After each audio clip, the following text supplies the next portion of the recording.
All right, good morning, second grade. We're looking at our phonics lesson 163. You'll also notice that there is a subject predicate song that I've included and a dictionary. Just one more way to look at the dictionary and know what you're doing and how to find things.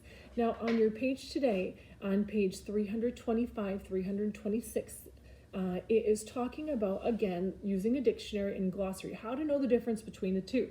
So we've said a dictionary, and you'll have seen on the page, if you open it up, the dictionary tells you, excuse me, the meaning of the words. So you'll have your guide words.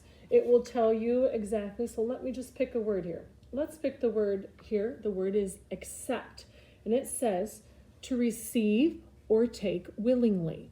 All right, so that tells us what the word means. So dictionaries tell us what words mean. Now a glossary, we have said, now here's my book of slime. I have a new picture to show you today. Glossaries you can find at the back of the book. So I'll just show you back here to the back of the book. On the last few pages of the book, sometimes you'll see the glossaries will be found here. And this just tells you a little bit more about what you're reading about. So today I have pictures of poison arrow frog. And it says here, being covered in slime is all part of being a good parent for the South American male poison arrow frog. The slime keeps a pair of tadpoles nice and moist while they're carried to their new home. So look at this. Here is some tadpoles, and the male, this is a male poison arrow frog. It's his job to carry the tadpoles to a new pond, new place where it's going to stay. And so his back is really slimy, as we talked about, and the little tadpoles attached to the back, and that's how they're able to stay. Now, as I continue to read, if you see in this section, there's this word here. Now it says slimy skin, and it says frogs are amphibians and are like all other amphibians. They have very slimy skin. When it is time to move its young, the poison arrow frog produces extra slime to coat the tadpoles. The slime is poisonous to all other animals. So you notice here the word amphibian, it is bold black letters. So sometimes when you're reading, now not all books will have this, but sometimes in more picture books, it will have bigger words. And sometimes if you go to the back of the book, like I'm going to do now, you can see in the glossary, there it is. There's the word amphibian. And it just tells you a little bit more about an amphibian. So it says an amphibian is, did you read it? A cold-blooded animal with a backbone and delicate skin that is protected by a layer of slime. So it tells you what the amphibian is. So glossaries are in the back of some books, not all, but some books. Sometimes when I get a book, I like to just automatically go to the back right away to see if there's a glossary. So that way when I'm reading, I'll think, oh, I don't know what that word is. I'm going to look it up. But if it's not in the glossary, sometimes I will look in the dictionary to see what the word means. It's always good to find out what words mean. It increases your vocabulary and just gives you a knowledge of more words. So your dictionary and your glossary can be your best friend. It can help make you a smarter individual. Now on your page here, on page 325, they are going to ask you a few different things. So the first one says you want to know what the word insist means. So if you want to know what a word means, then you would look in the dictionary. Look at the next one. You need to know if the word ravine is a noun.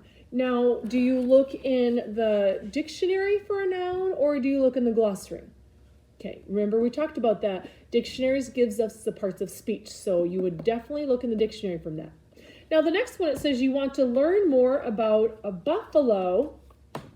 I would definitely look in the glossary part because your dictionary will just give you a simple version of buffalo, but it won't tell you like an expanded version. It won't tell you all kinds of different specific details. So the glossary would help you out with that. Now, if you go to the back side of your paper on your page 326, I want to look at section 2. It's talking about complete sentences and incomplete sentences.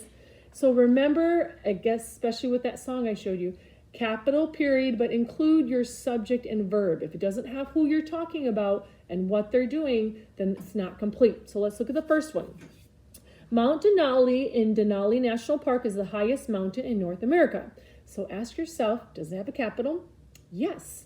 Does it have a period? Yes. So there's two parts, but we're not sure if it's complete yet. Who are we talking about?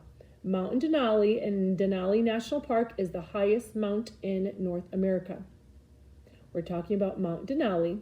What is Mount Denali? Mount Denali is. So that has our subject and our verb. So yes, that's complete. Look at the next one. In 1913, 4 men climbed to the top of the mountain. Capital? Yes.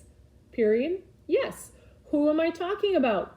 In 1913, 4 men climbed to the top of the mountain. Men, that's my subject.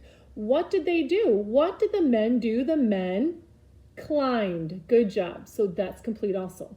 Now let's look at the next sentence. Cut steps in the ice on the side of the mountain. Does it have a capital? Yes. Does it have a period? Yes. Now, who are we talking about? We don't know. We don't know who cut the steps. We have no idea. So that sentence is not complete. So you should have put no for that. Now the next thing you do on your own, let's look at, I know your favorite thing that you love to do. I know, just kidding. Look down at section 3. We're looking at our proofreaders. So in each of the sentences, notice at the very beginning, you should have made sure that there was a capital. If not, you put the 3 lines. Now look at the first sentence here. It says, the snow on the top of Mount Denali never melts. Okay, you need a capital and you need a period. But in this sentence, there is something else that should have been capitalized. Did you find it? Mount Denali should have been capitalized because that's a specific place. It's a proper noun. Remember, proper nouns are specific places of things. So you should have put 3 lines under M and 3 lines under D for Mount Denali. Now, everything else you need to make sure you have punctuation for. I hope that helps you out and you have a great day.